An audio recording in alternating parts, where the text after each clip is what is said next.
Ang susunod na programa ay rated PG. Ito ay nangangailangan ng patnubay at gabay ng magulang para sa mga batang manonood. Nang isilang ka sa mundong ito, laking tuwa ng magulang mo, at ang kamay nilang iyong ilaw. Daday, sa'yo naman anak. Oo, Daday, ito si Kermit. Tignan mo, halika. Halika. Ito pa, ang dami-dami. Halika na. Sige na. Every family has a structure.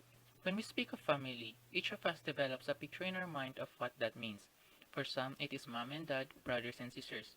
For others, it may be mom and stepdad, grandma and grandpa, aunt and uncle. In the movie, using the point of view of Daday in the early scene, the family she recognizes is composed of her dad Rudy, her brother Michael, her sister Carla, and her tita Norma. She didn't know the identity of her mom because she left her when she was just a baby to work overseas. Hello? Nasaan si Carla? Sa labas, naglalaro. Tawagin mo naman siya, dali. Sulisit lang ako ng tawag dito dahil wala yung amo ko. Baka hindi ko pa siya mabati ng happy birthday. Kaya! Dali! Ang nanay mo! Gusto ko makausap! Dali! Josie! Hello, Nay! Josie! Their family arrangement is far from traditional. They represent a type of family commonly identified today as transnational family. This is a type of family in which one or more members live in another country, but still maintains close ties and relationship. In this case, Josie. She was a DH who lives in another country, which is Hong Kong, but still tries to connect with her family in the Philippines, through mails and sometimes through international call. Now, the question is, what is the structure of Josie's family? How is it organized? Well, the answer is, it is dysfunctional. The members are in conflict. Why is Michael Abisit taking the exam? Abisit, come forward. Bring your test paper with you. Nasaan ang nanay mo? Nasa Hong Kong pa ba? Nandito na po siya. Sinabi mo ba sa kanya na dahil may dalawang line of 7 ka, sa final grade mo last school year ay forfeited ang scholarship mo?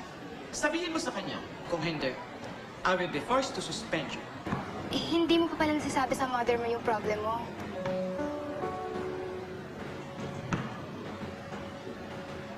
Ba't hindi mo sabihin?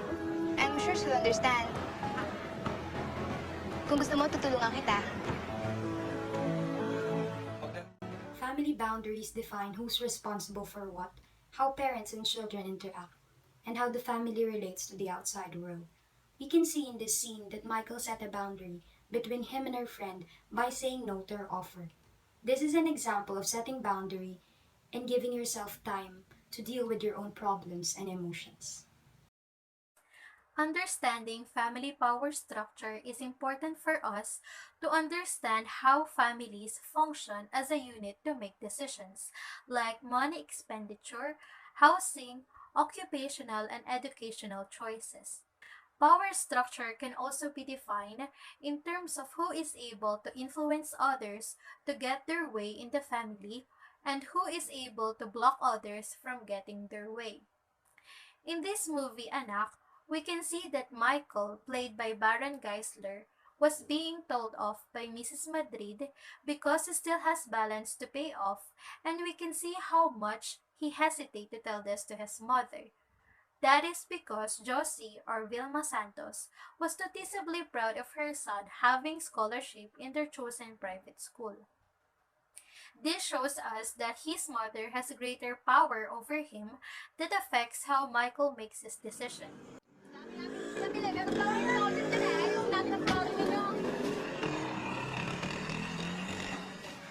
Ikaw si Michael? Ako si Brian. Ikaw ba yung boyfriend ng ate? Oo nga yata yun. Halika, pasok na tayo.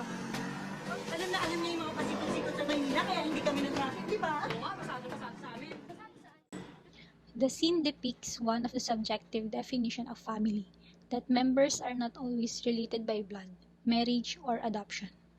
What it means to be a family have broadened considerably in the recent years.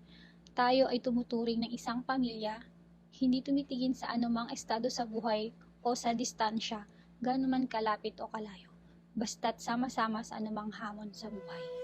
Diyos ko, Rudy, nasan ka? Paano ko ipapaliwanag sa mga anak natin na hindi ko ginusto to? Hindi ba ikaw naman ang unang nag-abroad? Nagpunta ka sa Taiwan? Pero di ba 4 na buwan pa lang? Josie, Masama bang mag-ambisyon ako para sa pamilya natin? Hindi ba maliit lang naman yung hinihingi ko? Maayos na tirahan. Mahusay na eskwelahan para sa mga bata. Sariling negosyo siguro balang araw. Kahit hindi na nga yun eh.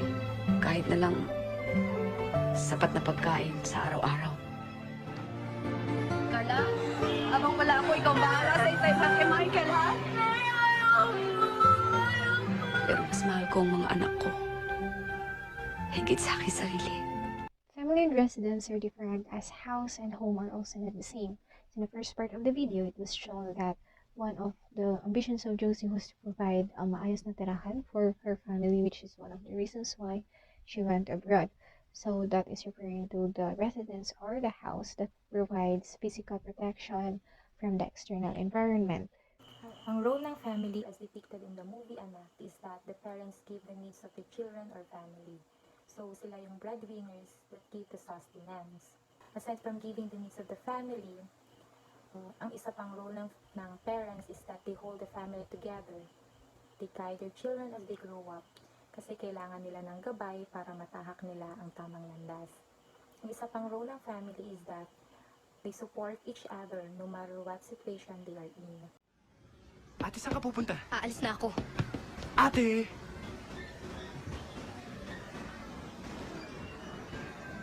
Kailangan kong gawin to eh.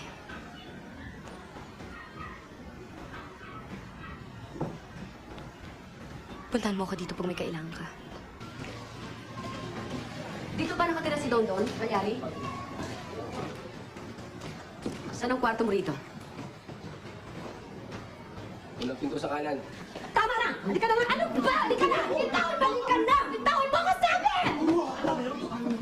Sige! Iuwi mo lahat to! Iuwi mo lahat to! Hindi ko kailangan basura mo galing ng kwarto!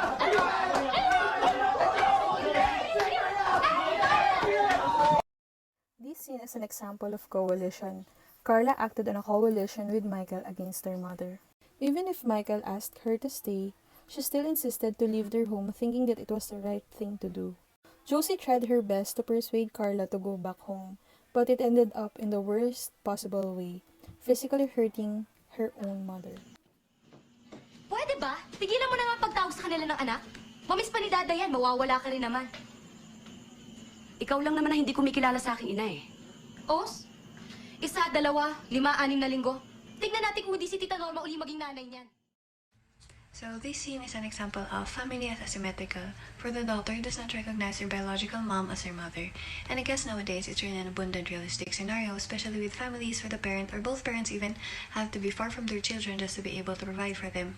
And I guess with this, it's really very hard to point fingers or blame anyone because it must be really arduous to be in such a situation.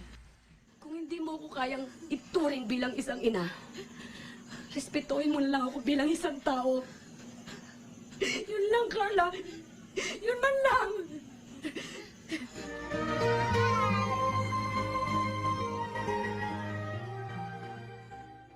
Rules are set as ways of dealing with each other, dealing with the situation, or dealing with the external environment. In this scene, the mother set the rule with her statement, kung hindi mo ko kayang ituring bilang isang ina, respetuhin mo ako bilang tao. Respect is significant in building family relationships. Hence, it is an important rule to be followed by every family member. Pasensya ka na, ha? Siguro hindi ko lang talaga kilala ang sarili ko. Ang alam ko lang, lumaki ako na walang umaakay sa akin. Yung walang nanay na nagsasabing, magaling ako. Na maganda ako. Na espesyal ako. Mas malaking nawala sa amin nung iwan mo kami. Hindi kayang palitan ng kahit anong bagay. Hindi kayang tumbasan ng pera. Naiintindihan kita, anak. Naiintindihan kita. I'm sorry.